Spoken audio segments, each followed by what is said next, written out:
ভাইজান, এখান থেকে কি উবার পাওয়া যাবে? মহাকাশ থেকে কি আজকে আসছেন ভাইজান? মানে? মানে এটা আপনার শহর না, এটা গ্রাম। এখানে উবার পাওয়া যায় না, ভ্যান গাড়ি ভাড়া পাওয়া যায়। আচ্ছা, আপনি কোথায় যাবেন? চৌধুরী বাড়ি যাব। চিনেন আপনি? সূর্য বেশ অবাক হলো। লোকটা চৌধুরী বাড়ির নাম শুনতেই তাকে নিজের বাইকের পেছনে উঠতে বলেছে। সূর্য ভাবছিল, যেহেতু বাড়িটা চেনে না, তাই লোকটার সাথে যাওয়াটাই উত্তম হবে। তাই লোকটার বাইকে উঠে বসলো। লোকটা বাইক স্টার্ট দিতেই বিকট একটা শব্দ হলো। বেশ পুরনো মডেলের বাইক, দেখে বোঝা যাচ্ছে। হেলে দুলে বাইক চালিয়ে লোকটা যেতে লাগলো। কিছু দূর যেতেই হঠাৎই লোকটা প্রশ্ন করলো, ভাইজান কি ঢাকা শহর থেকে আসছেন? না, আমি লন্ডন থেকে আসছি। মানে কন কি ভাইজান, লন্ডন থেকে আসতেছেন? তাহলে আপনার গাটকি বচকা কোথায়? গাট্টি বোচকা মানে? মানে বিদেশ থেকে মানুষ আসলে তো কত কিছু নিয়ে আসে। আপনার হাতে দেখতেছি একটাই ব্যাগ। চৌধুরী বাড়িতে গিয়ে কি কাজ? আছে একটু ব্যক্তিগত কাজ। আপনি একটু দ্রুত যান, আমি বড্ড ক্লান্ত। লোকটা আর কথা বাড়ালো না। 20 মিনিটের পরেই পৌঁছে গেল গন্তব্যস্থলে। রাজপ্রাসাদের মতো বাড়ি দেখে অবাক হলো সূর্য। সে ভাবতে পারেনি এত বড় বাড়ি হবে। লোকটা তাকে বাইক থেকে নামিয়ে দিল। সূর্য পকেট থেকে টাকা বের করতে যাবেই তখন লোকটা বলল, আরে মিয়া, ফাজলামি করেন আমার সাথে? আপনি টাকা বের করছেন কেন?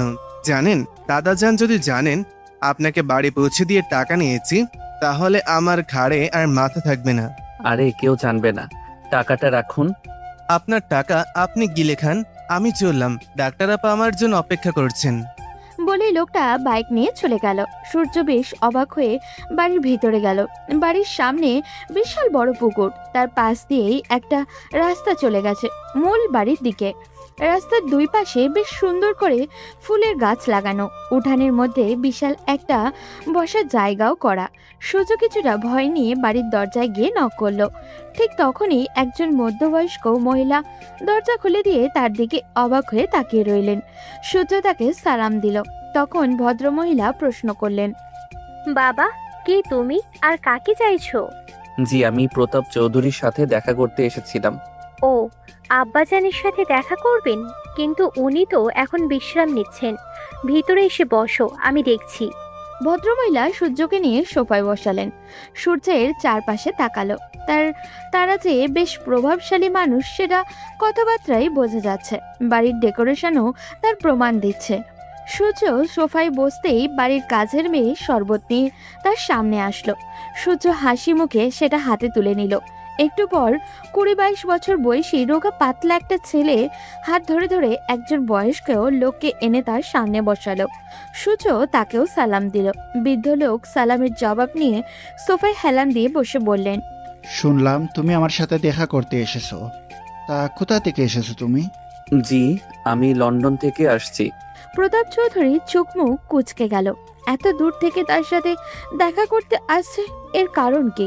তিনি গম্ভীর মুখে প্রশ্ন করলেন, তোমার পরিচয় কি আর আমার সাথে দেখা করার কারণ কি? জি, আমার আম্মা আপনার কাছে পাঠিয়েছেন। আমার নাম সূর্য, সূর্য চৌধুরী, রুদ্র চৌধুরীর ছেলে আমি। কথাটা শুনতেই প্রতাপ চৌধুরী কেসে উঠলেন।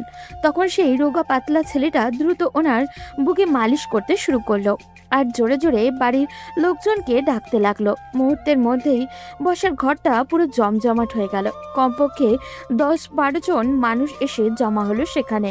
তার মধ্যে নারীর সংখ্যায় বেশি।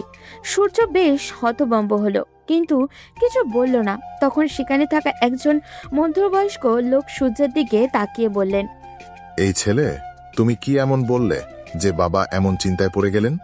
প্রতাপ চৌধুরী হাতের ইশারায় থামিয়ে দিলেন সেই লোককে। এরপর সূর্যের দিকে তাকিয়ে বললেন, কি তা তোমার মা তোমাকে এখানে পাঠালো, কিছু বলে দিয়েছে? জি না, তেমন তো কিছু বলেননি। উনি বললেন দেশে এসে চৌধুরী বাড়ির লোকজনের সাথে দেখা করতে। এখানেই নাকি আমার আত্মীয় স্বজন সবাইকে খুঁজে পাবো।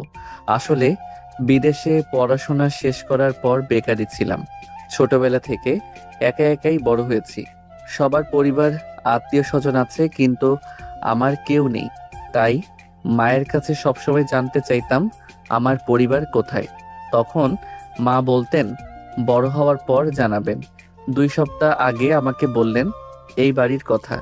এরপর ঠিকানাও দিয়ে দিলেন, তাই দেখা করতে আসলাম। বাড়ির লোকজনের ভিতরে ততক্ষণে কানাঘুষা শুরু হয়ে গেছে। প্রতাপ চৌধুরী চোখ রাঙিয়ে তাকাতেই সবাই যেন চুপ মেরে গেল। তখন প্রতাপ চৌধুরী সূর্যের দিকে তাকিয়ে বললেন, আর মা কখনো বলেনি তুমি কেন তোমার পরিবারের থেকে আলাদাভাবে বিদেশে থাকো? জি না, সেরকম কোনো কথা তো কখনো বলেননি। আর আর আমিও কখনো জানতে চাইনি। আর বাবা এখন কি করে? কথাটা শুনে সূর্য মাথা নিচু করে ফেলল। প্রতাপ চৌধুরী অবাক হয়ে তাকালেন সূর্যের দিকে। সূর্য মাথা কিছুক্ষণ নিচু করে থাকার পর বলল, আমি কলেজে ওঠার পরে বাবা একদিন হার্ট অ্যাটাকে মৃত্যুবরণ করেন। এরপর আমার মাই আমাকে বড় করেছেন। কথাটা শুনে প্রতাপ চৌধুরী হয়তো আঘাত পেলেন, কিন্তু সেটা তার চেহারায় ফুটে উঠল না। তিনি নিজের গম্ভীর ভাব বজায় রেখে পরিবারের সবার দিকে তাকিয়ে বললেন, তোমরা কি ওকে চিনতে পেরেছো? ও রুদ্রের ছেলে সূর্য। তখন বাড়ির সবাই কিছুক্ষণের জন্য হাঁ হয়ে তাকিয়ে থাকলো সূর্যের দিকে। সেখানে দাঁড়িয়ে থাকা মধ্যবয়স্ক দুইজন লোক একে অপরের দিকে তাকালেন। এরপর প্রতাপ চৌধুরীর দিকে তাকিয়ে বললেন, আব্বা, আপনি ওর সাথে এভাবে কথা বলছেন কেন? ওকে এখনই বাড়ি থেকে বের করে দিন। ও কি জানে না ওর কোনো যোগ্যতা নেই এই বাড়ির ভিতরে প্রবেশ করার? হ্যাঁ আব্বা, আফতাব একদম ঠিক কথা বলেছে। ওর বাবা আমাদের সম্মান মাটির সাথে মিশিয়ে দিয়ে এরপরে ও কিভাবে এই বাসায় ঢুকলো? সূর্য বেশ অবাক হয়ে দুজনের দিকে তাকালো। তার মায়ের বক্তব্য অনুযায়ী তার বাবার আরো দুই ভাই ছিলেন, একজন আফতাব চৌধুরী আর অন্যজন আকরাম চৌধুরী। আফতাব চৌধুরী সবার ছোট আর আকরাম চৌধুরী সবার বড়। মাঝখানে তার বাবা রুদ্র চৌধুরী। তাদের একজন বোনও আছে যিনি সবার ছোট। সূর্য বুঝতে পারল এরাই তার দুইটা চাচা। সে অবাক হয়ে দুজনের দিকে তাকালো। তখন প্রতাপ চৌধুরী তার ছেলেদের দিকে তাকিয়ে বললেন, সবাই জানোয়ার হয়ে গেলেও আমি হতে পারি না। আমি জমিদার সূর্যশেখর চৌধুরীর ছেলে প্রতাপ চৌধুরী। লোকে আমাকে আমার মহানুভবতার কারণে চিনে, তাই ও যখন এসেছে তখন তাকে থাকতে দেয়া হোক। বাকি কথা আমি রাতে সবাই বাসায় ফিরলে বলবো। আব্বা, আপনি ভুল করছেন। এই ছেলেকে এখানে রাখা মানে আরেকটা কাল সাপ পোষা। আপনি আপনার ছেলেকে ঠিক এরকম লাই দিয়েছিলেন, আর সে আপনার সম্মান মাটির সাথে মিশিয়ে দিয়ে গেছে। এখন তার ছেলেকে আবার সুযোগ দিয়ে যেটুকু সম্মান অবশিষ্ট আছে সেটাও নষ্ট করতে চাইছেন? চুপ করো আফতাব, তোমার সাহস কি করে হলো? তুমি আমার মুখের উপর কথা বলো। ভুলে যেও না, প্রতাপ চৌধুরী কখনো নিজের কথার বাইরে কারো কথা শুনতে চায় না। রহিম, যা 2 তলার বড় রুমটা ওকে থাকার ব্যবস্থা করে দে। আর বাড়ির সবাইকে বলে দিচ্ছি, আমার কথার বাইরে ওর সাথে খারাপ ব্যবহার কেউ করতে পারবে না। তখন প্রতাপ চৌধুরীর সেবায় থাকা সেই রোগা পাতলা ছেলেটা এসে সূর্যের ব্যাগটা হাতে নিয়ে নিল।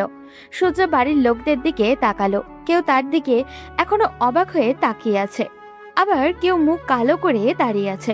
প্রতাপ চৌধুরী কথায় যে সবাই খুশি হননি এটা তাদের মুখ দেখেই বোঝা যাচ্ছে। সূর্য রহিম নামের ছেলেটার পিছন পিছন যেতে লাগলো, কারণ ভ্রমণ আর ক্লান্তির কারণে তার শরীরে একদম নুয়ে এসেছে। এখন সবার আগে বিশ্রামটা খুবই প্রয়োজন। সূর্য রুমে ঢুকতেই অবাক হয়ে গেল। এ তো তার বিদেশে থাকা বিলাসবহুল রুমের থেকেও বড়। সূর্য একের পর এক অবাক হয়ে যাচ্ছে। তখন রহিম সূর্যের ব্যাগটা গুছিয়ে রাখতে রাখতে বলল, ভাইজান, কিছু লাগলে আমারে ডাক দিয়েন, আমি সঙ্গে সঙ্গে চলে আসবো। এখন দাদাজানের ঔষধ খাবার সময় হয়েছে, দাদাজানকে ঔষধ দিতে। সূর্য মাথা নাড়িয়ে সম্মতি জানালো। রহিম নামের ছেলেরা বেরিয়ে গেল। সূর্য ওয়াশরুমে গিয়ে ফ্রেশ হয়ে আসলো। না, সব কিছুরই ব্যবস্থা তো ভালোই, কোনো অসুবিধা হয়নি তার। যেই সে বিছানায় গা এলিয়ে দেবে ঠিক তখনই হন্তদন্ত হয়ে একজন মধ্যবয়সী মহিলা রুমের ভিতরে ঢুকলেন। এতক্ষণ ওনাকে দেখেনি সূর্য। উনি এসেই কিছু না বলে সূর্যকে জড়িয়ে ধরে কাঁদতে লাগলেন।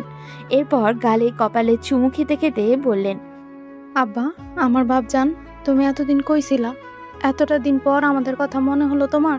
ছোটবেলায় আদো আদো গলায় তুমি আমাকে ফুপিমণি বলে ডাকতে, সেই ডাক শোনার জন্য আমি এত বছর ধরে অপেক্ষা করছি। কথাটা শুনে সূর্য তার মায়ের কথা মনে হলো।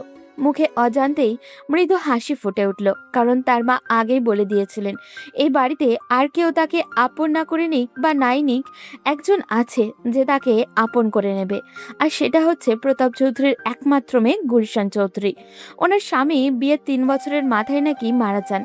এরপর প্রতাপ চৌধুরী অনেক চেষ্টা করলেও তিনি আর বিয়ে করতে রাজি হননি। ওনার স্বামীকে ভীষণ ভালোবাসতেন তিনি, তাই কোনো সন্তানও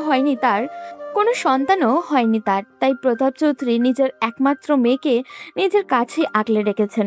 সূর্য এতক্ষণ তার ফুপির পাগলামি দেখছিল। এতদিন পর তার নিজের মানুষগুলোকে সে আপন করে পেয়েছে। ভীষণ আনন্দ হচ্ছিল তার। সে তার ফুপিকে জড়িয়ে ধরে বলল, এই তো ফুপি, আমি এসে গেছি। আবার তোমাকে জ্বালাবো? আমি আম্মার কাছ থেকে আপনার অনেক গল্প শুনেছি। ওরে আমার বাবাটা রে, তোমার আম্মা কি তোমার সাথে আসেনি? না, আম্মাকে অনেক রিকোয়েস্ট করেছি, কিন্তু উনি আসতে চাননি। আম্মা বলেছেন এই বাড়ি নাকি শুধু আমার, ওনার কোনো অধিকার নেই এই বাড়িতে ঢোকার। কথাটা শুনে গুলশান চৌধুরী হঠাৎই চুপ হয়ে গেলেন, কিন্তু পরেক্ষণেই আবারও মুখে হাসি ফুটিয়ে বললেন, আচ্ছা আব্বা, তুমি অনেক দূর থেকে এসেছো, বিশ্রাম করো। ফুপি তোমার জন্য খাবারের ব্যবস্থা করছি। সূর্য সম্মতি জানাতেই তিনি রুম থেকে বেরিয়ে গেলেন। ওদিকে আফতাব চৌধুরীর রুমে বসে আছেন আকরাম চৌধুরী এবং আফতাব চৌধুরীর স্ত্রী রেমানা চৌধুরী, আর আকরাম চৌধুরীর একমাত্র ছেলে সিয়াম চৌধুরী। আফতাব চৌধুরী নিজের বড় ভাইকে উদ্দেশ্য করে বললেন, ভাই, আমার এই বিষয়টা কিন্তু ভালো লাগছে না। যত দ্রুত সম্ভব এই ছেলেকে বাড়ি থেকে তাড়াতে হবে, তা না হলে আমাদের জন্যই ও কাল হয়ে দাঁড়াবে। তুই এটা চিন্তা করছিস, আমি তো আরেক বিষয় নিয়ে চিন্তিত। ছেলেটা এসে বলল ও রুদ্রের সন্তান, আর আব্বাও সেটা বিশ্বাস করে নিল। এই ছেলেটা তো ধোঁকাবাজও হতে পারে। তখন সিয়াম পাশ থেকে বলল। আকরাম চৌধুরী আর আফতাব চৌধুরী বেশ চিন্তায় পড়ে গেলেন। তখন আফতাব চৌধুরীর স্ত্রী রেমানা চৌধুরী বললেন, তোমরা যাই বলো, এই ছেলে আসল হোক বা নকল, ওকে যত দ্রুত সম্ভব বাড়ি থেকে তাড়াতে হবে, না হলে এই বিশাল সম্পত্তির আরো একটা ভাগ করতে হবে।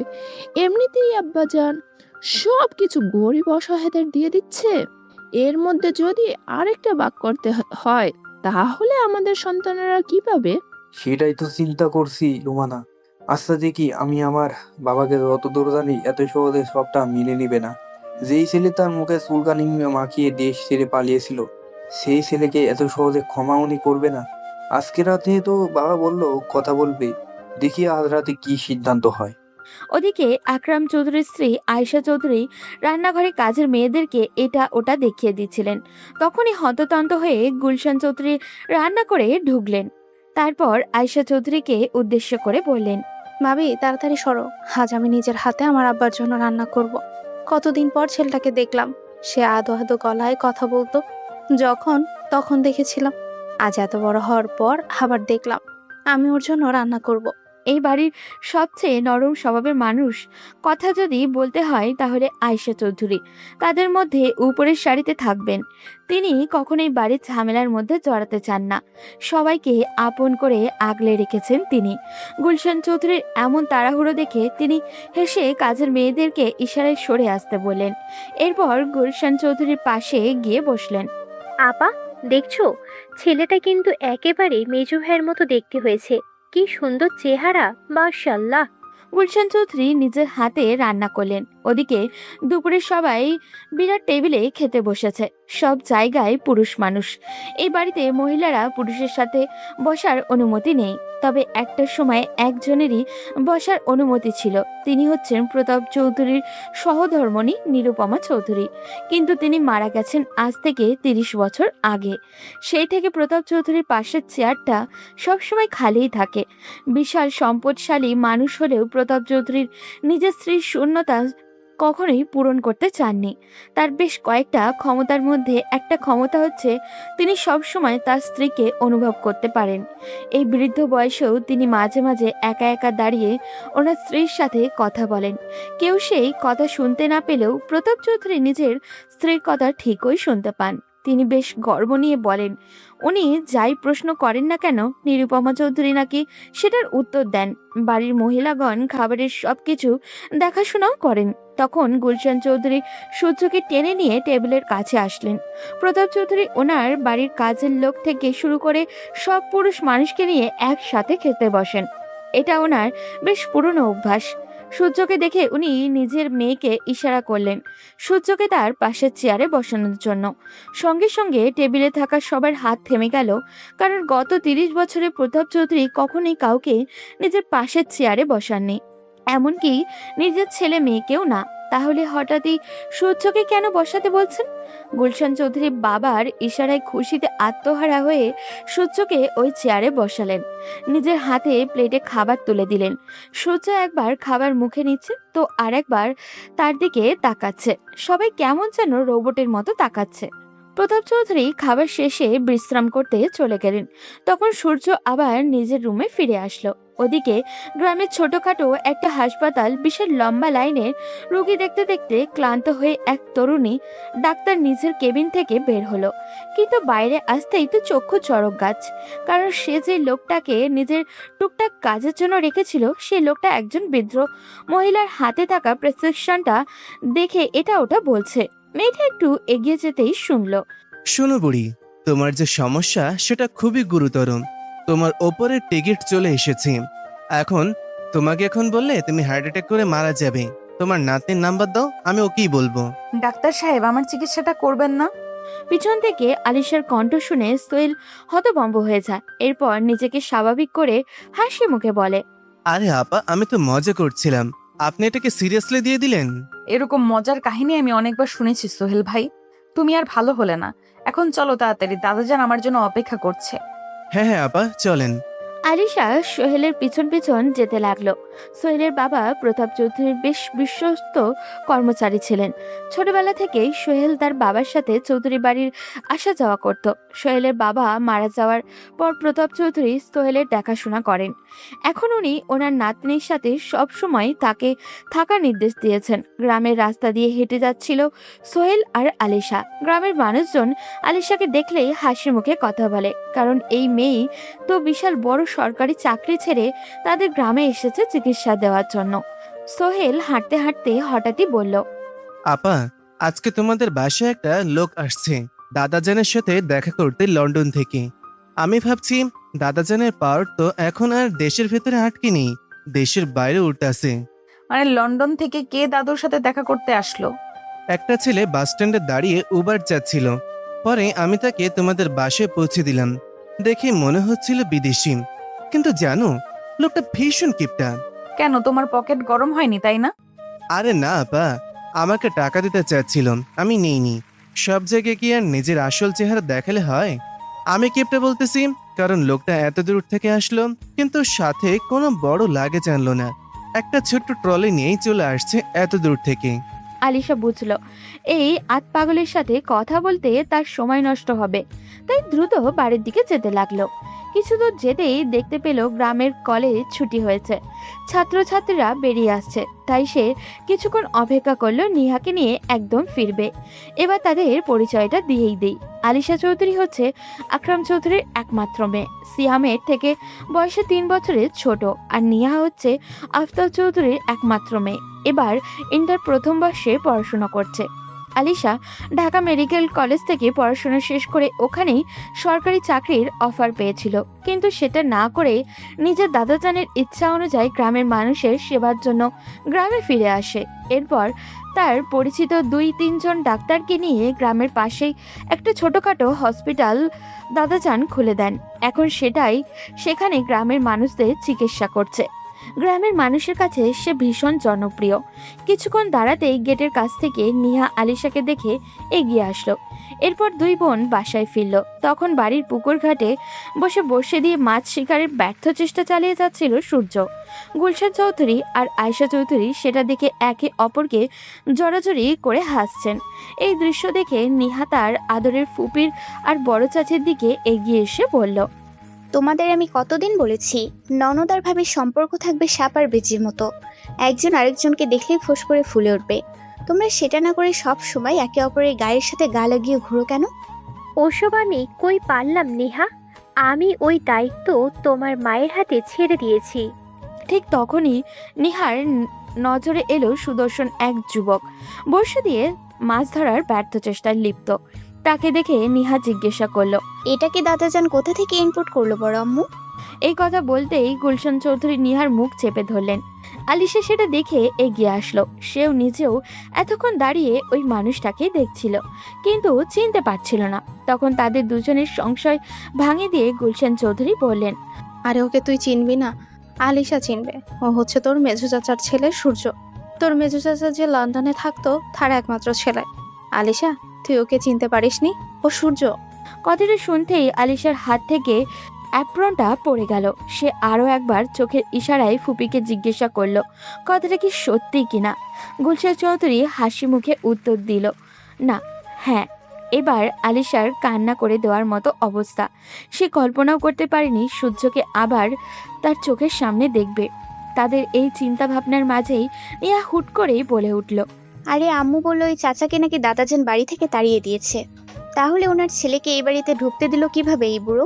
এই মেয়ে, আমার বাবাকে নিয়ে আরেকদিন যদি বাজে কথা বলিস তাহলে কিন্তু খুব খারাপ হয়ে যাবে। আসছে বাপের গুণগান গাইতে, সারাদিন যে মুখটা হাতির মতো করে রাখে তার ব্যাপারে আর কি বলবো। কোথায় দাদু হয়েছে নাতি নাতনিকে নিয়ে ঘুরবে, আড্ডা দিবে, তা না, উনি ওনার মরে যাওয়া বউয়ের সাথে রাসলীলা করতেই তো ব্যস্ত। আয়েশা চৌধুরী আর আলিশা ফুপি ভাইজির তুমুল ঝগড়া দেখে হাসতে হাসতে গড়াগড়ি খাচ্ছে। এরই মধ্যেই সূর্য বড়শিটা নিয়ে এসে উঠানে ছুঁড়ে ফেলে বলল, ফুপি, তুমি আমার সাথে এরকম মজা করতে পারলে? পুকুরে একটাও মাছ নেই আর তুমি আমাকে এখানে আধা ঘন্টা ধরে দাঁড় করিয়ে রাখলে। সূর্যের কথায় সবাই আরেক দফা হেসে নিল। তখন গুলশান চৌধুরী এগিয়ে এসে সূর্যের মাথায় হাত বুলাতে বুলাতে বললেন, মাছ আছে, কিন্তু তুই ধরতে পারিস না সেটা বল। কাল আব্বাকে বলবো লোক লাগিয়ে মাছ ধরাতে। এখন ওদের সাথে পরিচয় হয়ে নে। এই হচ্ছে তোর বড় চাচার মেয়ে আলিশা। ছোটবেলায় তুই যে কদিন এখানে ছিলি ও তোকে কোলে নিয়ে ঘুরতো, ও তোর বড় বোন। আর এই হচ্ছে নিহা, তোর ছোট চাচার মেয়ে। ওর সাথে বেশি মিশবি না, খুব শয়তান মেয়ে। এই মহিলা, ফাজলামি মারো আমার সাথে? সুন্দর একটা পোলার সামনে আমাকে অপমান করতে চাইছো? এর ফলাফল কিন্তু খুব খারাপ হবে। রাতে ঘুমের মধ্যে গিয়ে ঘাড় মটকে দিব। এই আপা, তুমিও না ওর সাথে এখন ঝগড়া করছো? চলো ঘরের ভিতরে যাই। এরপর তারা সবাই একসাথে ভিতরে ঢুকলো। এই দৃশ্য চোখে পড়তেই এই বাড়ির ছোট বউ অর্থাৎ আফতাব চৌধুরীর স্ত্রী রুমানা চৌধুরী নিজের স্বামীকে উদ্দেশ্য করে বললেন, আদিক্ষেতা দেখো ওনাদের। আমার তো মনে হয় এরাই কোনোভাবে যোগাযোগ করে এই ছেলেকে এখানে এনেছে, যাতে সম্পত্তির ভাগ নিতে পারে। এই ছেলে তো থাকবে বিদেশে, আর দেশে বসে এরাই সবকিছু ভোগ করবে। তুমি চিন্তা করো না রুমানা, এই ছেলে বেশি দিন এখানে টিকতে পারবে না। খুব তাড়াতাড়ি ওকে তাড়ানোর ব্যবস্থা করছি। ওদিকে সন্ধ্যায় সবাই সোফায় বসে আছেন। চারিদিকে তখন থমথমে পরিবেশ। বাড়ির ছোট থেকে বড় সবার মুখেই তুমুল আগ্রহ বিরাজমান, কারণ একটু পরেই প্রতাপ চৌধুরী আসবেন গুরুত্বপূর্ণ কথা বলতে, আর সেটা সূর্যের ব্যাপারে। এই সম্পর্কে সবারই ধারণা আছে। মুহূর্ত পার হতে না হতেই প্রতাপ চৌধুরী লাঠির গটগট শব্দ করে বসার ঘরে ঢুকলেন। আর পিছন পিছন রহিম আসছে, হাতে তার ফাইলের স্তূপ। এগুলো যে এই চৌধুরী পরিবারের সম্পত্তির কাগজপত্র, এই ব্যাপারে সবারই জানা। এটা দেখে প্রতাপ চৌধুরীর দুই ছেলে মাথায় আগুন ধরে গেল। তবে কি তাদের বাবা সূর্যকে সব সম্পত্তি দিয়ে দিবেন? প্রতাপ চৌধুরী নিজের গাম্ভীর্য ভাব বজায় রেখে সোফায় বসলেন। এরপর সূর্যকে বললেন, হে সূর্য, এবার বলো তোমরা কি চাও? সূর্য বেশ অবাক হলো। এরপর দাদাজানকে উদ্দেশ্য করে বলল, কি চাই মানে? মানে তুমি তো আর বিনা উদ্দেশ্যে ওই দূর দেশ থেকে এখানে আসোনি, তাই তোমার চাহিদা কি সেটা বলো। আমার কোনো চাহিদা নেই, কোনো কিছু পাওয়ারও আশা নেই। দেখো সূর্য, তুমি আমাকে চিনো না, তাই আমার সামনে মিথ্যা বলার সাহস করছো। বিশ্বাস করেন দাদাজান, আমি সত্যি বলছি। আপনাকে কেন মিথ্যা বলবো? তার মানে কি তুমি তোমার বাবার প্রাপ্য সম্পত্তি নিতে এখানে আসোনি? না দাদাজান। তুমি লন্ডনে কি করো? সূর্য এবার চমকে গেল। কি উত্তর দিবে সে? কিন্তু এখন তাকে স্বাভাবিক থাকতে হবে, তাই সে নিচু স্বরে বলল, জি, পড়াশোনা সবে শেষ করেছি। এখন ছোটখাটো একটা রেস্টুরেন্টে ওয়েটারের জব করি। চেষ্টা করছি ভালো একটা চাকরির। সূর্যের কথা শুনতেই বাড়ির লোকদের মুখে বিদ্রুপের হাসি ফুটে উঠল। তাদের কাছে এই চাকরি খুবই নগণ্য। চৌধুরী বাড়ির ছেলে কিনা রেস্টুরেন্টে ওয়েটারের জব করবে, আর করলেই বাকি, তারা তো এই ছেলেকে বাড়ির লোক বলে মনেই করে না। সূর্যের দাদা কিছুক্ষণ চুপ করে থাকলেন, এরপর বললেন, তা এখানে থাকবে নাকি আবার নিজের মায়ের কাছে ফিরে যাবে? কয়েকদিন থেকেই চলে যাব। আমার আম্মার তো আমি ছাড়া কেউ নেই। আচ্ছা, তাহলে রুমে যাও, এখন আমি বাকিদের সাথে কথা বলবো। আর তোমার যতদিন ইচ্ছা থাকো, যা ইচ্ছে করো, এসব তোমারই। সূর্য হাসি মুখে নিজের রুমে চলে গেল। তখন প্রতাপ চৌধুরী নিজের ছেলেদের উদ্দেশ্য করে বললেন, এতদিন তোমাদের বলার পরেও আমি সম্পত্তি ভাগ করে দেইনি, কারণ আমার সম্পত্তির উত্তরাধিকারী 4 জন। তাদের মধ্যে একজন অনুপস্থিত ছিল।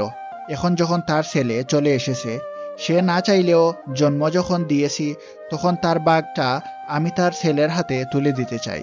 সেটা নিয়ে সূর্য হয়তো বিদেশে ভালো কিছু একটা করতে পারবে। বাবা, আপনি এসব কি বলছেন? আপনি তো ওর বাবাকে বাড়ি থেকে বের করে দিয়েছিলেন, তাহলে আজ কেন রুদ্রের সন্তান এই বাড়ির সম্পত্তি পাবে? হ্যাঁ বাবা, আমরা কেউ চাই না ওই লোকটার কোনো অস্তিত্ব এ বাড়িতে থাকুক। আমরা ওকে ঘৃণা করি। আপনার কথার অবাধ্য হয়ে যে লোকটা একটা রাস্তার মেয়ের জন্য সবার মুখে চুনকালি মাখিয়েছিল, সেই লোকের অস্তিত্ব আপনি আবার ফিরিয়ে আনতে চাইছেন? প্রতাপ চৌধুরী খুব বুদ্ধিমান মানুষ। তিনি চুপচাপ কিছুক্ষণ ছেলেদের আপত্তি শুনলেন। তিনি জানেন তার এই 2 ছেলে খুবই স্বার্থপর। নিজেদের স্বার্থ ছাড়া তারা কিছুই বোঝে না। এমনকি তাদের একমাত্র বোনকেও যখন প্রতাপ চৌধুরী এই বাড়িতে রাখার সিদ্ধান্ত নিয়েছিলেন, তখন তারা আপত্তি করেছিলেন। তাই তিনি কিছুক্ষণ চুপ করে থাকার পর বললেন, তোমরা কি ভাবছো, যদি সূর্য ফিরে না আসতো তাহলে রুদ্রের সম্পত্তি আমি তোমাদের হাতে তুলে দিতাম? কখনোই না। আমি এই সম্পত্তি গরিব অসহায় মানুষদের মাঝে বিলিয়ে দিতাম। আমি কারো হকের উপর হাত দিতে চাই না। সন্তান হিসেবে যখন জন্ম দিয়েছি, আমি স্বীকার করি আর না করি, এটা ওর প্রাপ্য ছিল। যেহেতু ওর সন্তান বিদেশে কষ্ট করছে, আমার উচিত ওর প্রাপ্য ওকে বুঝিয়ে দেওয়া। কিন্তু বাবা, আজ পর্যন্ত আপনি আমাদের কথার কোনো মূল্যায়ন করেন। ছোটবেলায় থেকে আপনি যা বলেছেন তাই শুনে এসেছি, কিন্তু আপনার কাছে কখনো ঠিক মূল্যায়নটা পাইনি। আপনি সবসময় আমাদেরকে এক চোখে আর রুদ্র ও তার পরিবারকে আরেক চোখে দেখে এসেছেন। এই কথা শুনে প্রতাপ চৌধুরী ভীষণ রেগে গেলেন। তিনি কখনো নিজের সন্তানদের মধ্যে কাউকে আলাদা চোখে দেখেননি। এরপরেও নিজের বড় ছেলের মুখ থেকে এমন কথা শুনে তিনি বেশ রেগে বললেন। প্রতাপ চৌধুরী এমন রাগী চেহারা দেখে তারা 2 জন ভড়কে গেলেন। উঠে যাওয়ার সময় প্রতাপ চৌধুরীর ছোট ছেলে আফতাব চৌধুরী বাবার দিকে আরো একবার ফিরে তাকিয়ে বলল, এই কাজটা আপনি একদম ঠিক করলেন না আব্বা। আমরা কখনোই আপনার কথার অবাধ্য হতে চাইনি, কিন্তু আপনি আজ যেটা করলেন তাতে আমাদেরকে বাধ্য করছেন আপনার সাথে তর্ক করতে। বলেই তারা 2 ভাই সেখান থেকে চলে গেল। আকরাম চৌধুরী ঘরে এসে 2 ভাই ঢুকতেই পেছন পেছন সিয়াম আর রোমানা চৌধুরীও প্রবেশ করলো। রোমানা চৌধুরী ঘরে ঢুকতেই বলল, আমি আগেই বলেছিলাম এই ছেলে কোনো সাধারণ উদ্দেশ্য নিয়ে এখানে আসেনি। এবার হলো তো, আর কত অপেক্ষা করবে? না, এখন আর মেনে নেওয়া যাচ্ছে না ভাইজান। কিছু একটা করো ভাইজান। বাবা দিনের পর দিন আমাদেরকে আমাদের প্রাপ্য অধিকার থেকে বঞ্চিত করে আসছে। এর একটা প্রতিবাদ আমাদেরকে করতেই হবে। আকরাম চৌধুরী ভাবনায় পড়ে গেলেন। তিনি বুঝতে পারলেন না কি করা উচিত। তার স্ত্রী কখনোই তাকে এইসব ব্যাপারে সহযোগিতা করেনি, বরং তার ছোট ভাইয়ের বউ সবসময় তার পাশে থেকেছে।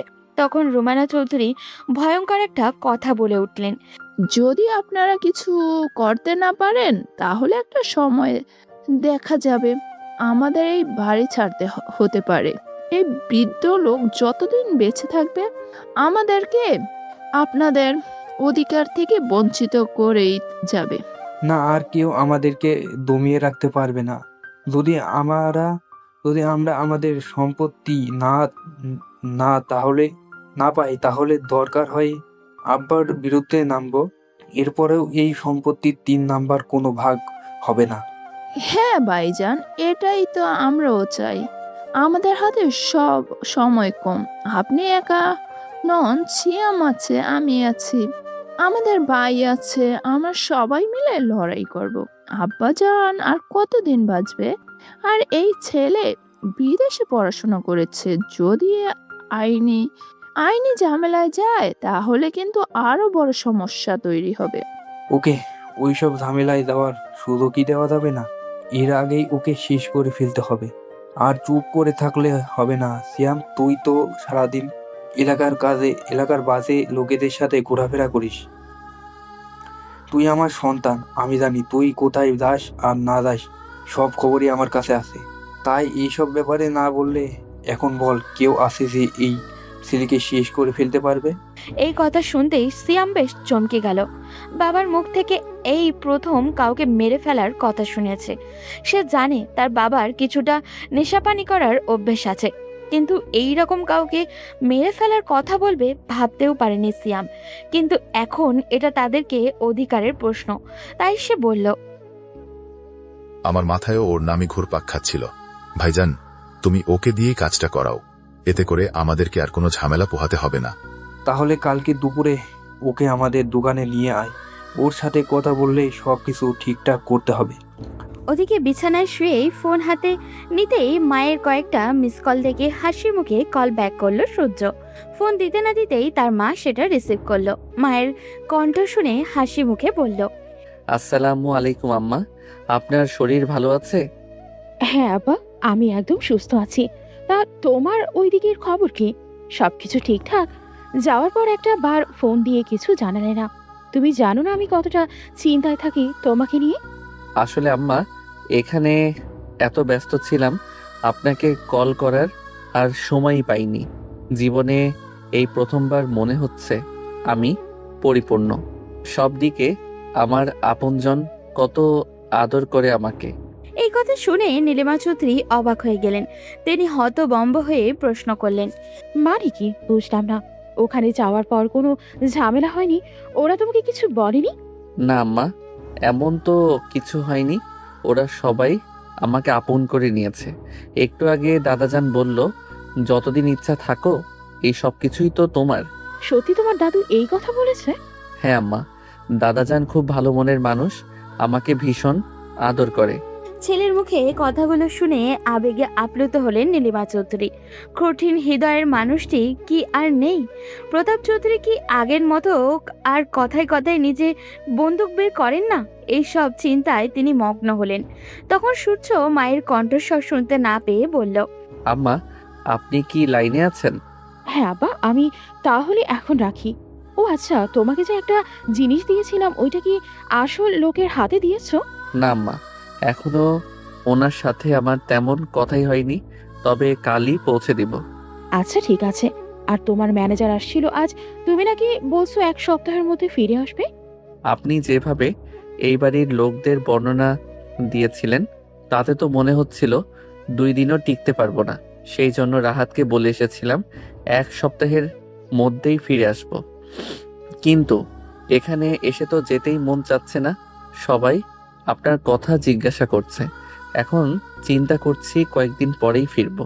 ছেলের এমন কথায় হাসলেন নীলিমা চৌধুরী। এই বাড়ির মানুষগুলো ভীষণই স্বার্থপর আর অহংকারী, কিন্তু আজ ছেলের মুখের কথা শুনে মনে হচ্ছে মানুষগুলো পরিবর্তনশীল। এই বাড়ির মানুষগুলো হয়তো পরিবর্তন হয়েছে, না হলে তার ছেলের পছন্দ হবে এমন মানুষ পাওয়া খুবই দুষ্কর। নিজের হাসি বজায় রেখে নীলিমা বললেন, আমার ছেলেকে কি এমন জাদু করলো ওনারা যে এখন আসতে যাচ্ছে না? তেমন কিছু না আম্মা, আপনি চিন্তা করবেন না, আমি খুব তাড়াতাড়ি ফিরে আসবো। আচ্ছা আব্বা, তোমার যেদিন ইচ্ছা সেদিন ফিরে এসো, কোনো সমস্যা নেই। আর আমি আদিলকে বলে দিব, ও তোমার ম্যানেজারের সাথে দেখা করে সব বুঝিয়ে দেবে। আর আমি যেভাবে বলেছিলাম ওভাবে ওদেরকে বলেছো তো? কেউ জিজ্ঞাসা করলে তোমার কাজের কথা বলবে না। জি আম্মা, আমার মনে আছে। আমি তাদেরকে বলেছি আমি এখানে একটা রেস্টুরেন্টে ওয়েটারে জব করি। ছেলের কথা এবার উচ্চ স্বরে হেসে উঠলেন নীলিমা চৌধুরী। তার এত উচ্চ শিক্ষিত ছেলে কিনা ওয়েটারের জব করবে? এরপর মা ছেলে কিছুক্ষণ খুনসুটি করে ফোন কেটে দিলেন। মায়ের ফোন কেটে বারান্দায় গিয়ে দাঁড়ালো সূর্য। এরপর রাহাতকে কল করলো। রাহাত ফোন ধরতেই বলল, স্যার, আপনি তো বলেছিলেন 1 সপ্তাহের মধ্যেই ফিরে আসবেন। সেই জন্য আমি ওই এরিয়ান কোম্পানির সাথে মিটিংটা আগামী সপ্তাহে ঠিক করে ফেলেছি। ওরা তো চলেও আসবে আগামী সোমবার, কিন্তু ম্যাডাম বললেন আপনার নাকি ফিরতে দেরি হবে। হ্যাঁ, প্রথমে ভাবছিলাম ফিরে যাব, কিন্তু এখানে এসে মনে হচ্ছে কিছুদিন থাকতে হবে। তুমি এক কাজ করো, ওই মিটিংটা ক্যান্সেল করে দাও। আপনি মিটিং ক্যান্সেল করবেন? হ্যাঁ, আপনি করতেই পারেন, কিন্তু আমার ভীষণ মায়া হচ্ছে ওদের জন্য। ওই কোম্পানির একজন ডিরেক্টর নিজে এসেছিলেন মিটিংটা কনফার্ম করার জন্য। প্রায় 2 মাস ধরে ওনার নিয়মিত কন্ট্রাক্ট চালিয়ে যাচ্ছেন। ওনাদেরকে না করে দেওয়া ভালো দেখায় না স্যার। তাহলে কি করব রাহাত? আমি তো এখন ফিরতে পারবো না। স্যার, আপনি বললে আমরা একটা প্রাইভেট ফ্লাইট বুক করতে পারি। আপনি এসে মিটিং অ্যাটেন্ড করে আবার ফিরে গেলেন। না, সেটা সম্ভব না, কারণ আমি ওখানে গেলে আবার কাজের ঝামেলায় ফেঁসে যাব। আমি এখন কিছুদিন কাজের ঝামেলা থেকে ফ্রি থাকতে চাই। তুমি এক কাজ করো, তুমি ওদের সাথে কথা বলে মিটিংটা বাংলাদেশে নিয়ে আসো। আমি তোমাদেরকে ঠিকানা দিচ্ছি, এখানকার আশেপাশে কোথাও চলে আসো। মিটিংও হয়ে যাবে আর গ্রামের ঘোরাঘুরিও হয়ে যাবে। তোমরা তো অনেক দিন থেকে বলছিলে একটা ট্রিপ অ্যারেঞ্জ করতে। এই কথা শুনে রাহাত অনেক খুশি হলো। সে হাসি মুখে বলে, ওকে স্যার, তাহলে আমি এখনই ওনাদের জানিয়ে দিচ্ছি। আর আগামী শনিবার আমরা পুরো টিম নিয়ে আসছি। আচ্ছা এসো, কিন্তু প্রথমে ঢাকায় নেমে ওখানে কোনো হোটেলে উঠেছেও, কারণ গ্রামের দিকে ভালো হোটেল পাবে না। কাকে গ্রামে আসার কথা বলছেন মিস্টার? গার্লফ্রেন্ড নাকি? পেছন থেকে হঠাৎই মেয়েরই কণ্ঠ শুনে ফোনটা দ্রুত পকেটে ঢুকিয়ে নিল সূর্য। এরপর পেছনে ফিরে আলিশাকে দেখেই চমকে গেল। এই সময় সে আলিশাকে এখানে এক্সপেক্টই করেনি। নিজেকে স্বাভাবিক করে হাসি মুখে বলল, না তেমন কেউ না, আমার একটা ফ্রেন্ড, ওর সাথে কথা হচ্ছিল, তাই ওকে বলছিলাম এখানে এসে দেখে যেতে। বুঝলাম, কিন্তু হঠাৎ তোমার দেশে আসতে মন চাইলো কেন? আম্মা বলল এখানে আমার পরিবার থাকে, তাই দেখা করতে আসলাম। তোমার আম্মা শুধু পরিবার থাকে এই কথা বলেছে, আর কারোর থাকার কথা বলেনি? আই মিন তোমার খুব আপন কেউ? সূর্য অবাক হলো। কার কথা বলছে আলিশা? সূর্য কথাটা ঘুরিয়ে ফেলার জন্য বলল, আপনি কি এখানেই দাঁড়িয়ে কথা বলবেন? চলুন আমরা ভিতরে গিয়ে বসি। হ্যাঁ, বুঝতেই তো হবে, তোমার সাথে আমার অনেক কথা বাকি। সূর্য ভিতরে গিয়ে সোফায় বসতে বসতে বলল, আমার সাথে আপনার কথা বাকি আছে নাকি? আমি তো আপনাকে এই প্রথম দেখলাম। সূর্যের কথা যে পছন্দ হয়নি আলিশার, সেটা তার মুখ দেখেই বোঝা যাচ্ছে। আলিশা সোফায় গিয়ে সূর্যের পাশে বসলো। এরপর বলল, তুমি কি জানো এই বাড়িতে তোমার এটা 3য় আসা? কি বলছেন আপনি? আমি কি এই বাড়িতে আগে আরো 2বার এসেছিলাম? হ্যাঁ, এই বাড়িতে এর আগেও 2বার এসেছিলে। একবার চৌকার থেকে ফিরে গেছো, আর একবার এই বাড়ির লোকজন তোমাকে জোর করে 2 মাস আটকে রেখেছিল। সূর্য অবাক হলো আলিশার কথা শুনে। আলিশা কোন ব্যাপারে কথা বলছে সে ব্যাপারটা বিন্দুমাত্র ধারণা নেই তার। তার মা তো এই ব্যাপারে কিছুই বলেনি, কিন্তু আসার সময় তার মা তাকে একটা কথা বলে দিয়েছিল যে এই বাড়িতে আসলে সে অনেক নতুন বিষয় জানতে পারবে, যেটা তার অজানা ছিল। হয়তো সেই কথার বাস্তবায়ন এখন হচ্ছে। সূর্য বেশ আগ্রহ নিয়ে আলিশাকে বলল, আমি আপনার কথা বুঝতে পারছি না। আচ্ছা ওয়েট, আম্মা আপনার জন্য একটা জিনিস পাঠিয়েছে। আমি নিজেই আপনার ঘরে যেতাম সেটা দেওয়ার জন্য। অনেক রাত হয়ে গেছে, তাই ভাবছিলাম সকালে যাব। আলিশা বেশ অবাক হলো। তার মেজ চাচি আবার কি পাঠালো তার জন্য? সে অবাক হয়ে তাকিয়ে রইল সূর্যর দিকে। সূর্য নিজের ব্যাগটা খুলে একটা ছোট ব্যাগ এগিয়ে দিল আলিশার দিকে। আলিশা ব্যাগটা খুলতে গিয়ে দেখলো বেশ শক্তভাবে এটা আটকানো, যাতে কেউ খুলতে না পারে। ব্যাগটা খুলতেই আলিশা বলতে চোখ দিয়ে জল গড়িয়ে পড়ল, কারণ এটা তার মেজ চাচির বিয়ের গহনা, সাথে এটা ছোট্ট চিরকুট। আলিশা চিরকুট খুলতেই সেখানে লেখা দেখলো, মামুনি, তোমার তো অপেক্ষা করার কথা ছিল আমার ছেলের জন্য। আমার জানি না অপেক্ষা করেছো কিনা। যদি করে থাকো তাহলে নাও, পাঠিয়ে দিলাম তোমার জিনিস তোমার কাছে। এখন পারলে আটকে রেখো, আর না পারলে আমাকে দোষারোপ করো না। আমি তোমাকে সুযোগ দিলাম, আর আমি চাই তুমি নিজে থেকেই আমার ছেলেকে সব সত্যি কথা বলবে। এই বাড়িতে শুনশান ছাড়া, গুলশান ছাড়া অন্য কেউ আমার ছেলেকে সত্যটা জানাবে না, সেটা আমি জানি। গুলশান এখন কোথায় আছে সেটাও তো জানা নেই, তাই এই দায়িত্বটা তোমাকে দিলাম। আমি আমার সূর্যকে অতীত সম্পর্কে বিন্দুমাত্র জানতে দেইনি। যদি তোমার মনে হয় আমার ছেলেকে সত্যটা জানানোর দরকার, তাহলে তুমি নিজে থেকেই সত্যটা ওকে জানিয়ে দিও। ইদি তোমাদের সবার ঘৃণার পাত্রী তোমার মেজ চাচি। চিরকুট পরে আলিশা মুচকি হাসলো। সূর্য হত বম্বের মতো সব দেখছিল। মেয়েটা একবার কান্না করতে তো একবার হাসছে, কিন্তু এর কারণটা কি সেটা বোধগম্য হলো না তার। এই প্রশ্ন করলো, কি এমন জিনিস আছে এটার ভিতরে যে আপনি এটা দেখে একবার কাঁদেন তো আরেকবার হাসেন? পাগল টাগল হলেন নাকি? হ্যাঁ, পাগল তো হয়েছি, কিন্তু কেন হয়েছে সেটা জানার আগে নিজের অতীত সম্পর্কে তোমার জানা দরকার। তোমার কি জানতে ইচ্ছে করে না কেন তুমি এই সুন্দর পরিবার ছেড়ে এত দূরে থাকো? সূর্য বেশ খুশি হলো। সে এটাই জানতে চাইছিল, কিন্তু কাউকে জিজ্ঞাসা করতে পারছিল না, কারণ এই বাড়িতে সে ফিরে আসার অনেকেই যে অখুশি হয়েছে সেটা বোঝার মতো ক্ষমতা তার আছে। বিশেষ করে তার দুই চাচা যে ভীষণ বিরক্ত, সেই ব্যাপারে তার স্পষ্ট ধারণা হয়ে গেছে, কিন্তু সেটার কারণ জানতো না।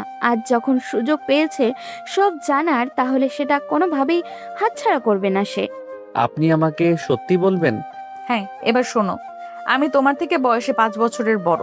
সবকিছু যে নিজের চোখে দেখেছি তা কিন্তু নয়, তবে এমন মানুষের কাছ থেকে শুনেছি যারা কখনোই মিথ্যা বলে না। আজ থেকে 27 বছর আগের ঘটনা। তখন মেঝো চাচা অর্থাৎ তোমার বাবা রুদ্র চৌধুরী ঢাকা থেকে ডাক্তারি পড়ে সবেমাত্র গ্রামে ফিরেছেন। দাদাজান এই বাড়ির প্রথম কোনো সন্তান, যাকে এই এলাকার বাইরে পড়তে পাঠিয়েছিলেন দাদা। অনেকের আপত্তি থাকলেও দাদাজানের মুখের ওপর কথা বলার সাহস কারো ছিল না। আমার আব্বা তখন পড়াশোনা ছেড়ে দাদাজানের সাথে ব্যবসায় সহযোগিতা করছিলেন। আর ছোট চাচা তো পড়াশোনাও করতেন না, আবার কাজও করতে চাইতেন না। তোমার আব্বা পড়াশোনা নিয়ে ভীষণ মনোযোগী ছিলেন, তাই দাদাজান তোমার আব্বাকে অনেক স্নেহ করতেন। ওনার ইচ্ছে ছিল মেঝো চাচা গ্রামের মানুষদের বিনা পয়সায় চিকিৎসা করবেন। গ্রামে তখন প্রায় মানুষের চিকিৎসার অভাবে মারা যাচ্ছিল। দাদাজানের ইচ্ছা অনুযায়ী মেঝো চাচাও সেই কাজে শুরু করলেন। গ্রামের মানুষ থেকে ভীষণ সম্মান করত। তখনও আমি সবে হাঁটতে শিখেছি। এই গল্পগুলো মায়ের কাছ থেকেই শোনা। একদিন গ্রামের একটা বাড়ি থেকে চাচার কাছে লোক আসে। চাচা ওই বাড়িতে গিয়ে দেখেন বাড়ির কর্তা ভীষণ অসুস্থ, কিন্তু সেই বাড়ির কর্তার একমাত্র মেয়েকে তার ভীষণ পছন্দ হয়ে যায়। তারা গোপনে নাকি মাঝে মাঝে দেখাও করতেন। এই খবর গ্রামে কানাঘুষা হতো, কিন্তু কেউ অভিযোগ করার সাহস পেত না। এর মধ্যেই হঠাৎ একদিন ওই অসুস্থ ব্যক্তির মৃত্যু হয়ে যায়। ওনার মেয়ে নিজের মাকে নিয়ে ভীষণ অসহায় হয়ে পড়ে। এদিকে মেঝো চাচাকে বাসা থেকে বিয়ের জন্য চাপ দিতে শুরু করে দাদাজান। তো একদিন সাহস করে মেঝো চাচা সবার সামনে ওই মেয়ের নাম প্রস্তাব করেন। কিন্তু মেয়ের বাবা মারা গেছে, আর বেঁচে থাকলেই বা কি হতো? ওই লোক ছিলেন সামান্য একজন কৃষক মানুষ, আর চাচা হলেন জমিদার পুত্র। দাদাজান কোনোভাবেই এই সম্পর্ক মেনে নিতে চাইছিলেন না, তাই ওই পরিবারকে চাপ দিতে শুরু করেন মেয়েকে অন্যত্র বিয়ে দেওয়ার জন্য। এই সময় শুরু হয় দাদাজান আর মেঝো চাচার মধ্যে ভীষণ ঝামেলা। এক পর্যায়ে কাউকে কিছু না জানিয়ে মেঝো চাচা ওই মেয়েকে বিয়ে করেন। এখনই গ্রামে এরকম বিয়ে হলে মানুষ নানা কথা বলে, আর সেটা তো তখন 3 দশক আগের কথা। তখন দাদাজান গ্রামের লোকদের হাসির পাত্রে পরিণত হন। সেই সব সহ্য করতে না পেরে দাদাজান আগুন দেন ওই মেয়ের বাড়িতে, আর মেঝো চাচা আর তার বউকে বাড়ি থেকে তাড়িয়ে দেন। মেঝো চাচা ওই যে হারিয়ে গেলেন নিজের বউ আর শাশুড়িকে নিয়ে, তাকে আর খুঁজে পাওয়া গেল না। এরপর কেটে গেল প্রায় 3টে বছর। হঠাৎ একদিন মেঝো চাচা আবার হাজির হলেন দাদাজানের কাছে। অনেক কাকুতি মিনতি করলেন, কিন্তু জমিদার পুত্রের মন গলল না। তখন মেঝো চাচার কোলে ছিল ওনার একমাত্র সন্তান রাহুল, কিন্তু দাদাজান আবার তাদেরকে তাড়িয়ে দিলেন। তখন চাচাজান নিজের অধিকার ফিরে পাওয়ার জন্য মামলা করে বসলেন নিজের জন্মদাতা পিতার বিরুদ্ধে। সবাই নিষেধ করলেও তিনি আবার গ্রামে একটা ছোট্ট বাড়িতে থাকতে শুরু করলেন। এই কথাগুলো বলেই থামলো আলিশা। সূর্যের আগ্রহের পরিমাণ যেন হাজারো গুণ বেড়ে গেল। নিজের বাবার ব্যাপারে এসব জেনে কিছুটা মর্মাহত হলো, কিন্তু তাকে সত্যিটা জানতেই হবে। তাই আবারও আলিশাকে প্রশ্ন করলো। এরপরে কি হলো? দাদাজান কি আবার ওই বাড়িতে আগুন দিলেন? আর আব্বুর যদি আরেকটা ছেলে হয়ে থাকে, তাহলে আমার সেই ভাই কোথায়? সূর্যের এমন প্রশ্নে আলিশা সশব্দে হাসল। সূর্য অবাক হলো, কিন্তু বিপরীতে কোনো কথা বলল না। আলিশা নিজের হাসি থামিয়ে বলল, আগে তো আমার পুরো কথা শোনো। দাদাজান আর তোমার আব্বার মধ্যে ঝামেলা চলল মাত্র 2 বছর। এই সময় গ্রামের মানুষের মধ্যে এই পরিবার নিয়ে আঙুল তোলার সাহস উঠে গেল। 2 বছর তোমার আব্বা গ্রামেই ছিলেন। দাদাজান বুঝলেন এভাবে নিজের ছেলেকে থামাতে পারবেন না তিনি। সেই জন্য ভয়ঙ্কর এক পরিকল্পনা করলেন। তখন আমি 6 কি 7 বছরের বয়সের হব। একদিন হঠাৎ দাদাজান মেজো চাচার ছেলে রাহুলকে কোলে করে বাসায় নিয়ে আসলেন। বাড়ির সবাই তো বেশ চমকে গেল। তখন দাদু জানালেন তিনি নিজের রক্তকে এই বাড়িতেই রাখবেন এবং মেজো চাচাকে নিজের সন্তানকে মেরে ফেলার ভয় দেখিয়ে এই মামলা তুলে নিতে বাধ্য করবেন।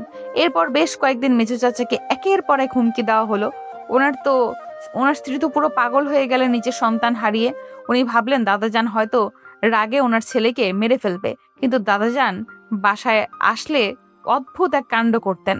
তিনি মেসু চাচার ছেলেকে নিজ হাতে খাওয়াতেন, এমনকি নামটাও পাল্টে দিলেন। আমাদের বংশের সবচেয়ে প্রভাবশালী মানুষ দাদাজানের বাবা জমিদার সূর্য শেখর চৌধুরীর নামের সাথে মিলিয়ে রাহুলের নাম রাখলেন সূর্য।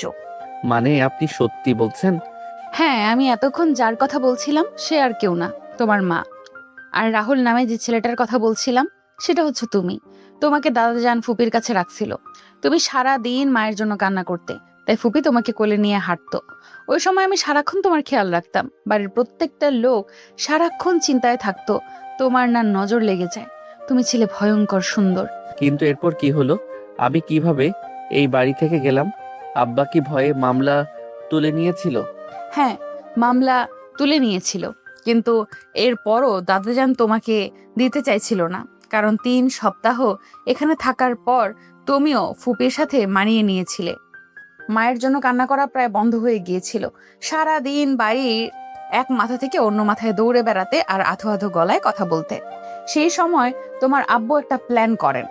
তিনি সব সময় উৎ পেতে থাকতেন কখন তোমাকে নিয়ে বাড়ির বাহিরে যাওয়া যায়। স্বাভাবিকভাবে বাচ্চাদের টিকা দিতে নেওয়া হয়। আমি আর ফুপি গিয়েছিলাম তোমাকে টিকা দেওয়ার জন্য গ্রামের প্রাইমারি স্কুলে। ফুপি ওইখানে গিয়ে গল্প করতে করতে ব্যস্ত ছিল গ্রামের মহিলাদের সাথে। তখন হঠাৎ করে আমার কোল থেকে তোমার আম্মা তোমাকে নিজের কোলে তুলে নেয়। আমি দিতে চাইছিলাম না, তখন তিনি আমাকে বলেছিল বড় হলে তোমাকে একেবারে আমার কাছে দিয়ে দিবেন, আমার সাথে তোমাকে বিয়ে দিবেন। আমি তখন এসব বুঝতাম না। আমি ভেবেছিলাম তখন দিয়ে দিলে হয়তো একেবারে তোমাকে পেয়ে যাব, তাই তোমাকে আম্মার হাতে তোমাকে তুলে দিয়েছিলাম। যখন সব জানাজানি হলো তখন সবাই আমাকে অনেক বকাবকি করে, কিন্তু ছোট ছিলাম বলে এক সময় সবাই থেমে যায়। সেই যে চাচাজান গেলেন আর ফিরে আসলেন না। এরপর খবর পেলাম তিনি লন্ডনে চলে গেছেন। এই হচ্ছে তোমার অতীতের কাহিনী। এরপর থেকে দাদাজান মেজো চাচার কথা শুনেই ভীষণ রেগে যায়। তবে আমি সবচেয়ে বেশি অবাক হয়েছি কেন জানো? তোমার আম্মা এতদিন পরেও সেই কথা মনে রেখেছে। এই যে চিরকুট দেখতে পাচ্ছ, এইটাতে উনি লিখে দিয়েছেন যাতে তোমাকে পারলে আমার কাছে রেখে দেই। আর এই গয়না দেখতে পাচ্ছ, এগুলো বিয়ের সময় তোমার আব্বা তোমার আম্মাকে দিয়েছিল। সূর্যের মাথা ঘুরতে শুরু করলো। তার কাছে সবকিছু স্বপ্নের মতো মনে হচ্ছে। এই বাড়িতে তার এত বড় অতীত পড়ে আছে সে কল্পনাও করতে পারেনি। সূর্য চুপচাপ মাথা নিচু করে বসে রইল। হঠাৎই আলিশা তার হাত চেপে ধরে বলল, আমি এতদিন বিয়ে করিনি কেন জানো? আমার বিশ্বাস ছিল তুমি ফিরে আসবে। সবাই আমাকে পাগল বলতো। বাবা মা অনেকবার জোর করে আমার বিয়ে ঠিক করে, কিন্তু আমি নিজেই সেটা ভেঙে দিয়েছি আর অপেক্ষা করেছি। বিশ্বাস করো, আমি তোমাকে অনেক বেশি ভালোবাসি। ওই বাল্যকালে তোমার মধ্যে কি এমন ছিল যেটা আমি আজও ভুলতে পারিনি। সূর্য অবাক হয়ে গেল আলিশার কথা শুনে। মেয়েটা যথেষ্ট সুন্দরী, কিন্তু কি এখন এই সম্পর্কে জড়ানো উচিত? যদি এই পরিবারের লোকজন তাকে এখানে থাকতে না দেয়, আর সে কোনোভাবেই এখানে থাকতেও পারবে না, কারণ লন্ডনে তার সব কিছু। সে আলিশার থেকে নিজের হাতটা ছাড়িয়ে নিতেই আলিশা কান্না করতে শুরু করলো। এটা দেখে সূর্য তাকে সান্ত্বনা দিয়ে বলল, প্লিজ আপনি কান্না করবেন না। আমি আপনার মনের অবস্থাটা বুঝতে পারছি। আমার দিকটাও একটু ভেবে দেখুন। আর এখন আম্মার সাথে কথা বলা খুব জরুরি। আমরা এই ব্যাপারে পরে কথা বলি। আলিশা কিছু না বলে রুম থেকে চলে গেল। সূর্য দ্রুত ফোনটা হাতে নিয়ে নিজের মায়ের নাম্বারে ডায়াল করতে লাগলো। তার মা ফোন রিসিভ করতেই বলে, কি রে বাবা, এখন তো বাংলাদেশে অনেক রাত হওয়ার কথা। এত রাতে না ঘুমিয়ে আমাকে কল করছো কেন? কি হয়েছে? আম্মা, আপনি আমার সাথে এমনটা কেন করলেন? কি বলছো বাবা? আমি আবার তোমার সাথে কি করলাম? আম্মা, আপনি আমার কাছ থেকে এত বড় একটা সত্য লুকালেন কি করে? এই বাড়িতে আমার এত অতীত পড়ে আছে, আপনি সবকিছু আমার দিকে গোপন রেখে চলেছেন এতদিন ধরে। নীলিমা চৌধুরী মুচকি হাসলেন। তিনি জানতেন তার ছেলে সত্যটা জানার পর এই প্রশ্নটাই তার কাছে করবে। তিনি ছেলেকে সান্ত্বনা দিয়ে বললেন, আব্বা, আমি চাইনি তুমি আমার কাছ থেকে সত্যটা জানো। যদি আমার কাছ থেকে সত্যটা জানতে তাহলে তোমার মনে হয়তো সন্দেহ হতো যে আমি হয়তো নিজের দোষটা গোপন করে তোমাকে কথাগুলো বলছি। আমি চাইছিলাম তুমি একদম জায়গা মতো গিয়ে সত্যটা জানো। কিন্তু এই বিপদের মধ্যে আপনি আমাকে কেন পাঠালেন? এখন আমি কি করব? এই বাড়ির মানুষগুলোকে আমি বড্ড আপন ভেবেছিলাম, কিন্তু তারা আপনাদের সাথে এত খারাপ আচরণ করেছে। এটা বলো না আব্বা, এটা তোমার ভুল ধারণা। যদি তুমি ওনাদের জায়গায় থাকতে তাহলে তুমিও এরকম আচরণ করতে, কারণ তুমি কখনোই চাইবে না তোমার ছেলে বা মেয়ে খারাপ থাকুক। ওনারাও চাননি আমাকে বিয়ে করে ওনাদের ছেলের জীবন নষ্ট হয়ে যাক। কিন্তু আম্মা, কোনো কিন্তু না বাবা, তুমি নিশ্চয়ই এতক্ষণে বুঝে গেছো আমি চাই আমি আলিশাকে নিজের ছেলের বউ করে আনতে। সত্যিটা আমি সেজন্যই তোমাকে ওখানে গিয়ে জানাতে চেয়েছিলাম, যাতে তুমি নিজের সিদ্ধান্তটা স্বাধীনভাবে নিতে পারো। আমার সামনে দাঁড়িয়ে আমাকে খুশি করার জন্য কিছু করবে না। আমি জানি আমার ছেলে এখন আর ছোট নেই, এখনকার নামকরা ব্যবসায়ী, সে কোটি কোটি টাকার বিজনেস সামলাতে পারছো, তাহলে নিজের জীবন এত গুরুত্বপূর্ণ একটা সিদ্ধান্ত তুমি নিতে পারবে আশা করি। বলেই নীলিমা চৌধুরী ফোনটা রেখে দিলেন। তিনি নিজের ছেলেকে এখন চিন্তা করার সময় দিতে চান। ওদিকে সূর্য ফোনটা রেখে বিছানায় গেল। পুরোটা রাত এপাশ ওপাশ করলো, কিন্তু কোনোভাবেই ঘুম এসে চোখে ধরা দিল না। সারাটা রাত জেগে চিন্তা করলো আলিশা আর তার মায়ের বলা কথাগুলো। শেষ রাতে গিয়ে সে একটা সিদ্ধান্তে উপনীত হলো। আনিশার কান্নামাখা মুখ আর তার মায়ের কথা সে রাখবে। যদি পরিবারের লোকজন রাজি থাকে তাহলে সে আলিশাকে বিয়ে করবে, কিন্তু আলিশা তো তার থেকে বয়সে বড়। আলিশার বাবা মা কি রাজি হবে? এমনিতেই তাকে পছন্দ করে না, এর মধ্যে কি তারা নিজেদের মেয়ের বিয়ে দিতে চাইবে সূর্যের সাথে? ফজরের আজানের সুর কানে আসতেই সূর্য বিছানা থেকে উঠে দাঁড়ালো। মায়ের নিয়মের বেড়া জালে 5 ওয়াক্তের নামাজ পড়তে হতো তাকে।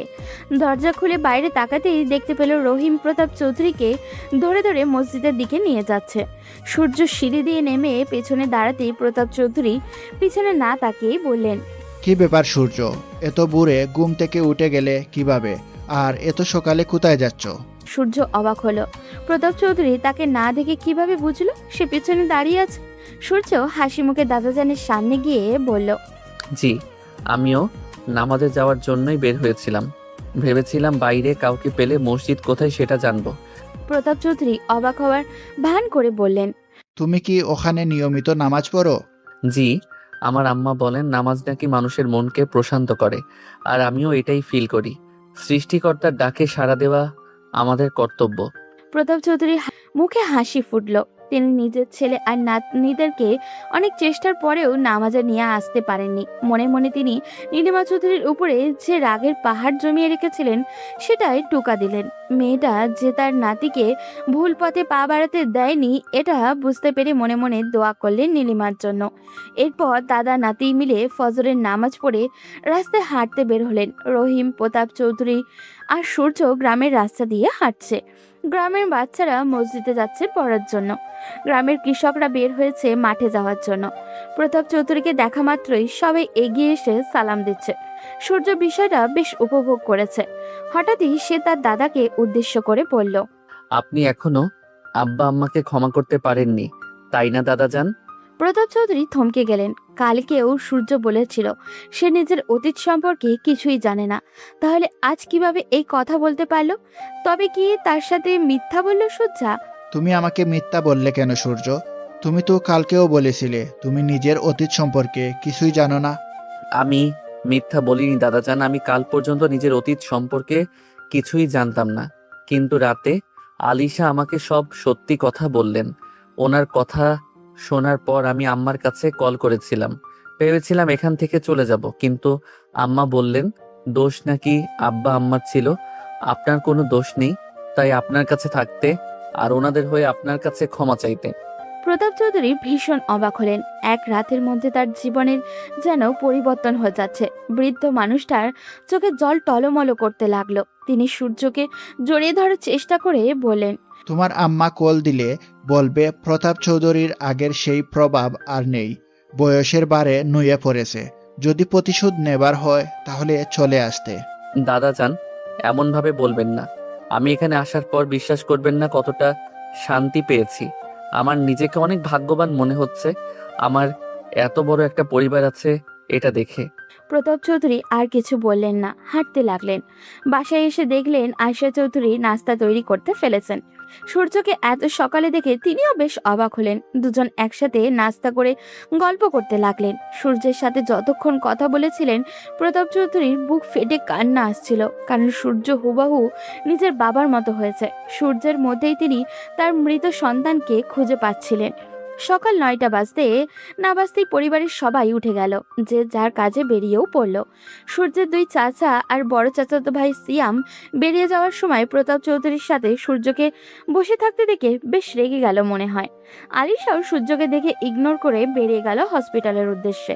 আজ নিহার কলেজ ছুটি, তাই সে বাসায় আছে। গুলশান চৌধুরী নিহাকে ফোনে ব্যস্ত দেখে ধমকের সুরে বললেন, সারাদিন এই ফোনের পেছনে না ঘুরে ছেলেটাকে নিয়ে তো একটু গ্রামটা ঘুরে দেখাতে পারিস।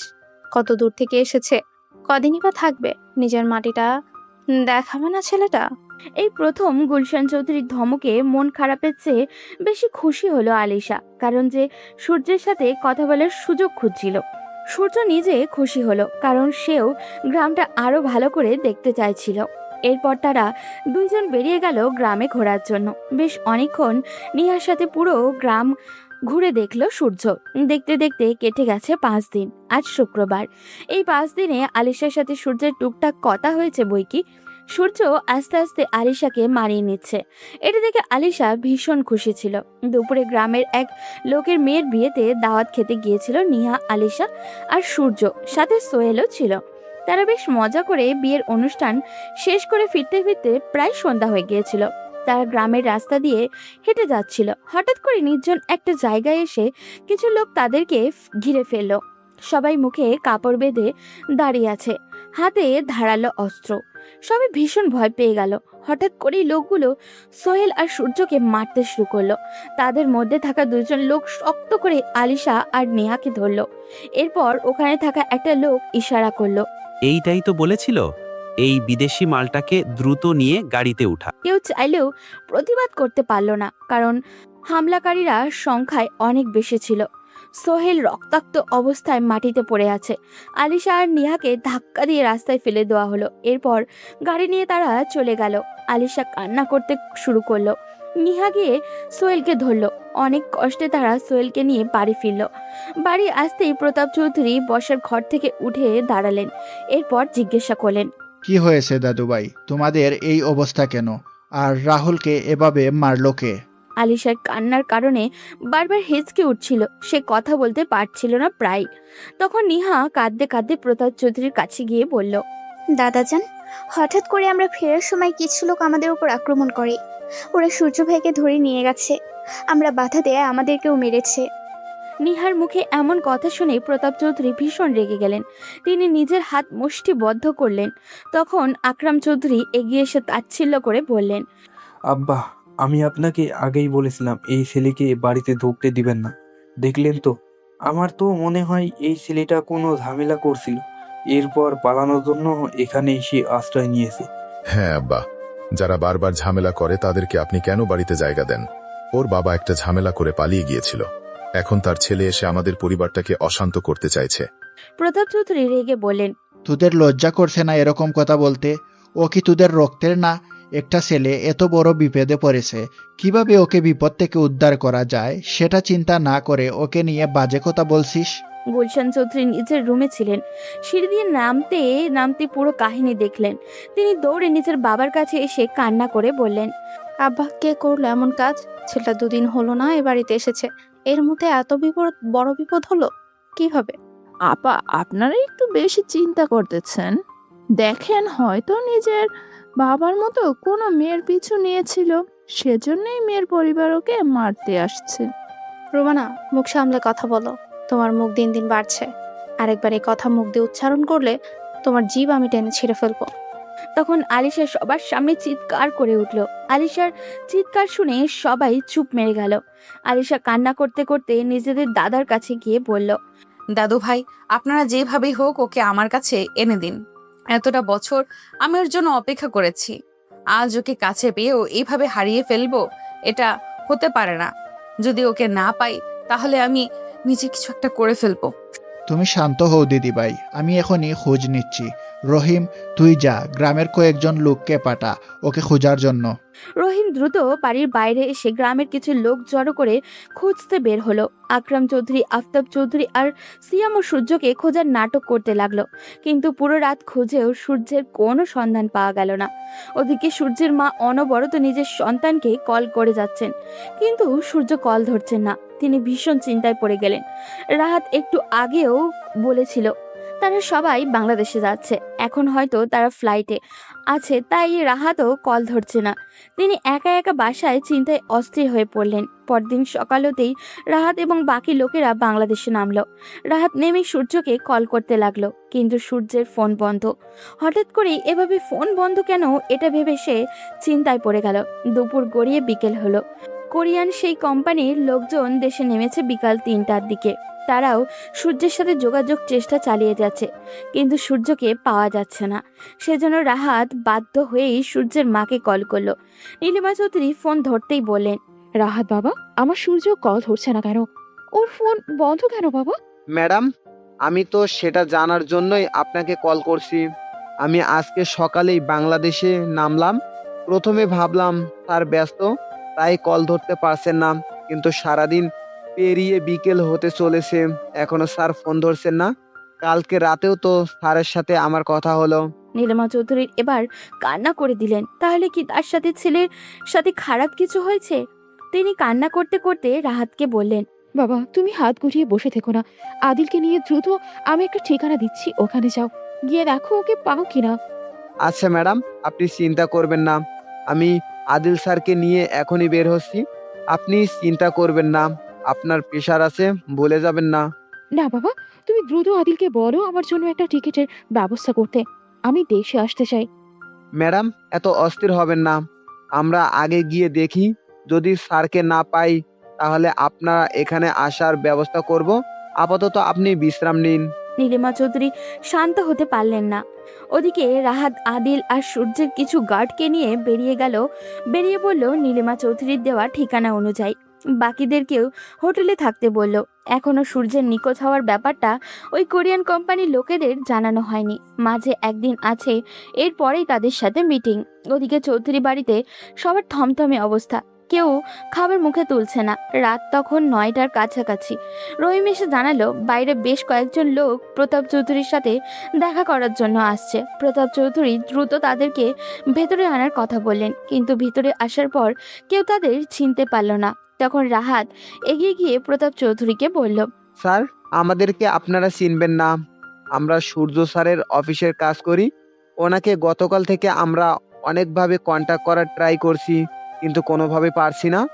এরপর ওনার আম্মু আমাদেরকে এই ঠিকানা দিলেন। উনি কোথায়? চৌধুরী বাড়ির সবাই বেশ অবাক হলেও সূর্য বলেছিল সে একটা রেস্টুরেন্টের ওয়েটার, কিন্তু এই লোকগুলো বলছে সূর্য তাদের বস। এটা কিভাবে সম্ভব? তখন প্রতাপ চৌধুরী মাথা নিচু করে বললেন, ওকে 2 দিন ধরে খুঁজে পাওয়া যাচ্ছে না। 2 দিন আগে কিছু লোক ওর উপর আক্রমণ করে তুলে নিয়ে যায়। এরপর থেকে আর কোনো খোঁজ পাওয়া যাচ্ছে না। এই কথা শুনে রাহাত আর আদিলের মাথার আকাশ ভেঙে পড়ল। আদিল দ্রুত এগিয়ে এসে বলল, আপনারা কি বলছেন এসব? মাথা ঠিক আছে? যদি ওর কিছু হয়ে যায় তাহলে আপনাদের কাউকে আমি ছাড়বো না। 2 দিন হয়ে গেছে ওকে আপনারা খুঁজে পাচ্ছেন না।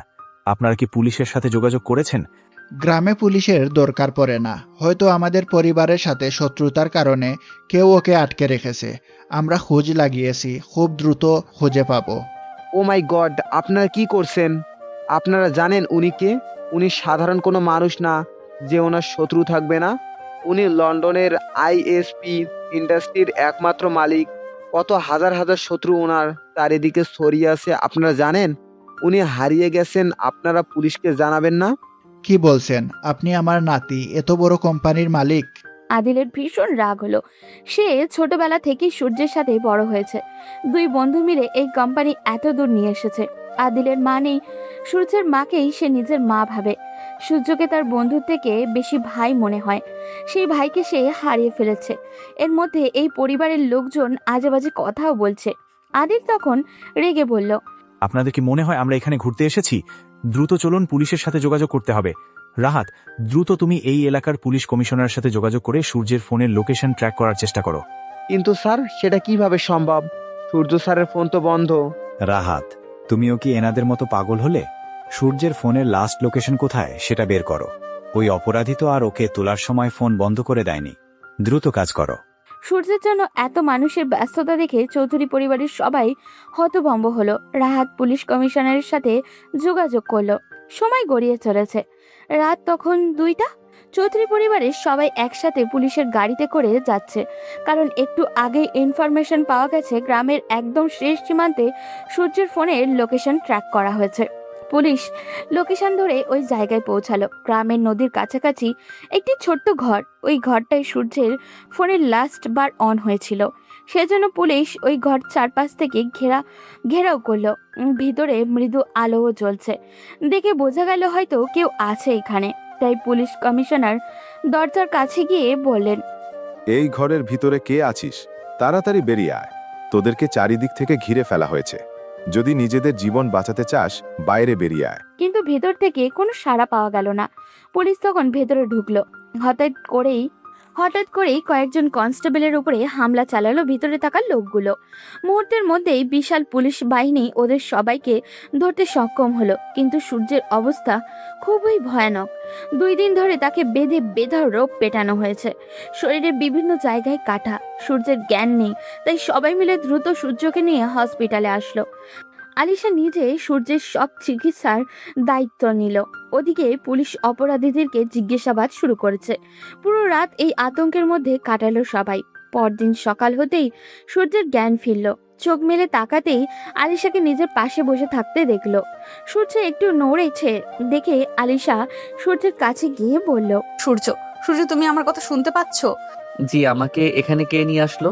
আমরা সবাই তোমাকে এখানে নিয়ে এসেছি। গতকালই তোমাকে উদ্ধার করা হয়েছে। এখন বেশি কথা বলো না, চুপচাপ শুয়ে থাকো। বলেই আলিশা বাইরে গিয়ে কথাটা জানালো। কেউ আর সহ্য করতে পারল না। প্রতাপ চৌধুরীর সাথে সবাই একত্রে ভেতরে ঢুকে গেল। আলিশা বাধা দিয়েও তাদেরকে আটকাতে পারল না। সূর্য, রাহাত আর আদিলকে সামনে দেখে বেশ অবাক হয়েই বলল, রাহাত, আদিল, তোমরা এখানে কিভাবে আসলে? আমরা আপনার ফোনে অনেকবার ট্রাই করার পরও যখন আপনাকে কানেক্টেড করতে পারছিলাম না, তখন ম্যাডামের কাছে কল করলাম। উনি আমাদের এই লোকেশনটা দিয়েছে। আম্মাকে সবকিছু বলে দিয়েছো তোমরা? না স্যার, এখনো কিছু বলেনি। উনি ভীষণ চিন্তায় ছিলেন, তাই রাতে কল করে বলেছিলেন আপনি একটা কাজে গিয়েছিলেন। এখন ঠিক আছেন। উনি আপনার সাথে কথা বলার জন্য অস্থির হয়ে আছেন। আমাদের কথা বিশ্বাস করতে চাইছেন না। খুব ভালো কাজ করেছো। আম্মাকে ভুলেও এই কথা বলবে না। পরিবারের সবাই ততক্ষণে উপস্থিত হয়ে গেছে। সূর্য তার চাচাদের দিকে তাকালো। তারা এই ঠান্ডা রুমের ভিতরেও অনবরত ঘামতে শুরু করেছে। প্রতাপ চৌধুরী তখন সূর্যের কাছে গিয়ে মাথায় হাত বুলাতে বুলাতে বললেন, দাদুভাই, তুমি আমাকে ক্ষমা করে দিও। আমি তোমাকে রক্ষা করতে পারলাম না। দাদাজান, আপনি এসব কি বলছেন? আপনারা না থাকলে আমি কি বেঁচে ফিরতে পারতাম? এইসব নিয়ে আপনারা চিন্তা করবেন, আমি ঠিক আছি এখন। কিন্তু দাদুভাই, তুমি এত বড় একটা কোম্পানির মালিক হওয়ার পরেও কেন আমাদেরকে মিথ্যা কথা বললে? সূর্য মুচকি হাসলো। এরপর সবার দিকে তাকিয়ে বলল, আম্মা আসার সময় এই বুদ্ধি শিখিয়ে দিয়েছিলেন। উনি বলেছিলেন যদি আপনারা স্বাভাবিকভাবে আমাকে মেনে নেন তাহলে পরে নিজের পরিচয় বলতে। কারণ ওনার ধারণা ছিল আমি যদি প্রথমেই নিজের পরিচয় বলে দিতাম তাহলে হয়তো আপনারা মন থেকে আমাকে আপন করে নিতেন না। আমার অবস্থান দেখে আমাকে কাছে টেনে নিতেন। কিন্তু আম্মা চাইছিলেন আপনারা যেন আমাকে মন থেকে আপন করে নেন, আর আমি এটাতে সফল হয়েছি। প্রতাপ চৌধুরী নিজের পুত্রবধূর এমন বুদ্ধিমত্তা দেখে মুগ্ধ হলেন। তিনি সূর্যের মাথায় হাত বুলাতে বুলাতে বললেন, দাদুভাই, আমার একটা কথা রাখবে? এমন করে বলছেন কেন দাদাজান? আমাকে কি করতে হবে আপনি অর্ডার করুন। তুমি তোমার আম্মুকে কল করে এখানে আসার কথা বলো, না হলে আমাকে ফোন ধরিয়ে দাও। আমি তোমার আম্মুকে এখানে আসার কথা বলি। আমার আজ নিজের প্রতি ভীষণ ঘৃণা হচ্ছে। সূর্য ভীষণ খুশি হলো। অবশেষে হয়তো দাদু তার মাকে ক্ষমা করে দিয়েছেন। সূর্য দ্রুত তার মাকে কল করে সব বলল। নীলিমা চৌধুরী এই কথা শুনে হাও মা করে কাঁদতে লাগলেন। আদিল দ্রুত নীলিমা চৌধুরী দেশে আসার ব্যবস্থা করলো। বিকেলের মধ্যেই সূর্যকে বাসায় নিয়ে যাওয়া হলো, কারণ আলিশা বাসায় থাকবে, সে সূর্যর যত্ন নিতে পারবে। বিকেলে যখনই সবাই একসাথে বসেছিল তখন পুলিশ আসলো প্রতাপ চৌধুরীর সাথে দেখা করতে। সূর্য সোফার উপরে হেলান দিয়ে বসেছিল। পুলিশ অফিসারকে দেখে তার বুঝতে বাকি রইল না এনারা কেন এখানে এসেছেন। পুলিশ অফিসার সূর্যের দাদুকে বললেন, আপনার নাতিকে কারা অপহরণ করে খুন করার চেষ্টা করেছিল সেই ব্যাপারে আমরা ইনফরমেশন পেয়ে গেছি। কার এত বড় সাহস আমার নাতিকে মারতে চায়? আপনারা তাদের ধরেননি এখনো? অপরাধীদের ধরার জন্যই এসেছি। সূর্য তখন পুলিশ অফিসারকে দিকে তাকিয়ে বলল, অফিসার প্লিজ, আপনার কাছে একটা রিকোয়েস্ট করছি। এটা আমাদের পারিবারিক বিষয়। আমি চাই না এই ব্যাপারে আপনারা কোনো হস্তক্ষেপ করুন। আপনারা আমাকে খুঁজে পেতে ভীষণ সহযোগিতা করেছেন, এর জন্য আমরা কৃতজ্ঞ। কিন্তু এই ব্যাপারটা নিয়ে আর সামনে এগোনোর কোনো প্রয়োজন নেই। কি বলছেন? আপনার মতো এত বড় একজন বিজনেসম্যানকে খুন করার চেষ্টা করেছে, তাদের শাস্তি হওয়া দরকার। ওরা যদি আবার আপনার ক্ষতি করতে চায়? আমার বিশ্বাস ওনারা এই কাজ আর করবেন না। মানুষ নিজের রক্তের সাথে কখনোই বেইমানি করতে পারে না, ওনারাও করবেন না। এটা ওনাদের লোভের কারণে হয়েছে। আপনারা প্লিজ এখন চলে গেলেই আমরা খুশি হব। আপনাদের যেমন ইচ্ছা, তবে কোনো প্রয়োজন হলে আমাদেরকে জানাবেন। প্রতাপ চৌধুরী এতক্ষণ চুপ করেছিলেন। তার বোধগম্য হয়ে গেছে কারা এই কাজ করেছে। তিনি নিজের দুই ছেলের দিকে তাকালেন। তারা মাথা নিচু করে দাঁড়িয়ে আছে। সূর্যের এমন মহানুভবতা দেখে সূর্যের বড় চাচা অর্থাৎ আকরাম চৌধুরী এসে সূর্যের হাত চেপে ধরে বললেন, বাবা তুমি আমাদেরকে ক্ষমা করে দাও, আমরা বুঝতে পারিনি, লোভে পড়ে এই কাজ করে ফেলেছিলাম। দয়া করে আমাদেরকে ক্ষমা করে দাও। হে বাবা, আমরা ভেবেছিলাম হয়তো তুমি সম্পত্তির ভাগ নেওয়ার জন্য এখানে এসেছ, তাই এমন জঘন্য কাজ করেছি, আমাদের ক্ষমা করো। প্রতাপ চৌধুরী তখন তার দুই ছেলের দিকে তাকিয়ে বললেন, তোদের লজ্জা করছে না? নিজের আপনজনকে খুন করার মতো জঘন্য চিন্তা তোদের মাথায় আসলো কি করে? তোদের দুইজনকে আজকের পর থেকে আমার বাড়িতে আর দেখতে চাই না আমি। সূর্য তখন তার দাদুর হাত ধরে বলল, দাদু, শেষ বয়সে আর নিজের ছেলেদেরকে হারাবেন না। ওনারা ভুল করেছেন, কিন্তু দেখেন ওনারা নিজেদের ভুল বুঝতে পেরেছেন। আমি চাই না এই পরিবারটা আবার ভেঙে যাক। দয়া করে ওনাদেরকে ক্ষমা করে দেন। প্রতাপ চৌধুরী নিজের নাতির মাথায় হাত বুলিয়ে দিয়ে বললেন, তোদের লজ্জা হওয়া দরকার। এই বাচ্চা ছেলেটা বুঝতে পারছে পরিবার কতটা গুরুত্বপূর্ণ, কিন্তু তোরা বুড়ো হয়েছিস, এখনো বুঝিসনি। আলিশা ততক্ষণে পাশে দাঁড়িয়েছিল। নিজের বাবার এই রকম কাজে সে ভীষণই লজ্জিত। প্রতাপ চৌধুরী তাকে দাঁড়িয়ে থাকতে দেখে ইশারায় সূর্যের পাশে বসতে বললেন। আলিশা বসতেই তিনি সূর্যের হাত আলিশার হাতের উপরে দিয়ে বলল, নেও দিদিভাই, আজ তোমার সম্পদ তোমায় ফিরিয়ে দিলাম। পারবে তো আমার দাদুভাইকে আগলে রাখতে? আলিশা বেশ লজ্জা পেল। বাড়ির সবার মুখে হাসি। রাহাত আর আদিলও সূর্যকে এত খুশি দেখে নিজেরাও বেশ খুশি হলো। রাহাত নিজের ফোনটা হাতে নিয়ে বলল, আপনার মাইন্ড না করলে সবার একসাথে একটা পিকচার হয়ে যাক। সবাই হাসি মুখে একসাথে দাঁড়ালো। রাহাত সবার ছবি তুলল। আদিল তখন বেশ জোরেই বলল, বাজনা শুরু কর, ম্যাডাম আসছে। বন্ধুর বউকে নিয়ে একেবারে ফিরবো। হ্যাঁ স্যার, আসলাম মিটিংয়ের জন্য, কিন্তু এসে কফিলের বিয়ে খেয়ে যাচ্ছি। বিয়েতে কিন্তু সান্ডার বিরিয়ানি মাস্ট লাগছে। রাহাতের কথায় সবাই একত্রিতে হেসে উঠল। আমাদের জীবনে পরিবার এমনই, এখানে হাসি কান্না আবেগ সব মিলিয়ে মিশে একাকার হয়ে যায়। শত ঝগড়া মারামারির পরেও দিন শেষে যেখানে মানসিক শান্তি পাওয়া যায়, সেটাই তো আমাদের পরিবার। ভালো থাকুক আমাদের সবার পরিবারের প্রতিটি সদস্য।